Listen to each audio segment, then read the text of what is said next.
Also removed when Guevara was captured was his diary, which documented events of the guerrilla campaign in Bolivia. The first entry is on November the 7th, 1966, shortly after his arrival at the farm in Nanchalzu, and the last entry is on October the 7th, 1967, the day before his capture. The diary tells how the guerrillas were forced to begin operations prematurely due to discovery by the Bolivian army, and explains Guevara's decision to divide the column into two units that were subsequently unable to re-establish contact, and describes their overall failure. It records the rift between Guevara and the Bolivian Communist Party that resulted in Guevara having significantly fewer soldiers than originally anticipated. It shows that Guevara had a great deal of difficulty recruiting from the local populace, due in part to the fact that the guerrilla group had learned Quechua rather than the local language, which was Tupi-Guarani. As the campaign drew to an unexpected close, Guevara became increasingly ill. He suffered from ever-worsening bouts of asthma,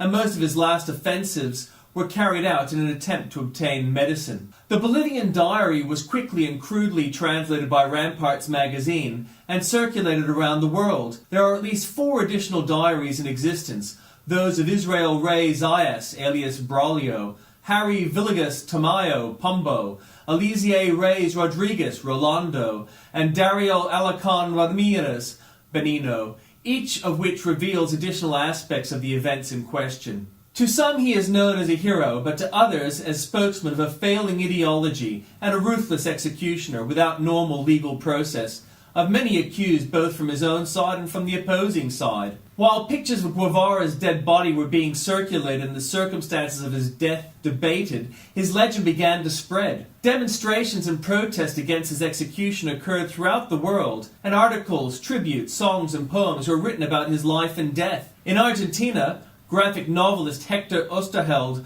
published a biography of Che in 1968 that would later be linked to Osterheld's own politically motivated disappearance, torture, and death. Latin America specialists advised the U.S. State Department immediately recognize the importance of the demise of the most glamorous and reportedly most successful revolutionary, noting that Guevara would be eulogized by communists and other leftists as the model revolutionary who met a heroic death. Such predictions gained increased credibility, as Guevara became a potent symbol of rebellion and revolution during the global student protests of the late 60s. Left-wing activists responded to the Guevara's apparent indifference to reward and glory, and concurred with Guevara's sanctioning of violence as a necessity to instill socialist ideals. The slogan "Che lives" began to appear on walls throughout the West, while Jean-Paul Sartre, a leading figure in the movement, encouraged the adulation by describing Guevara as the most complete human being of our age. Typically, responses to Guevara's legacy followed the partisan lines.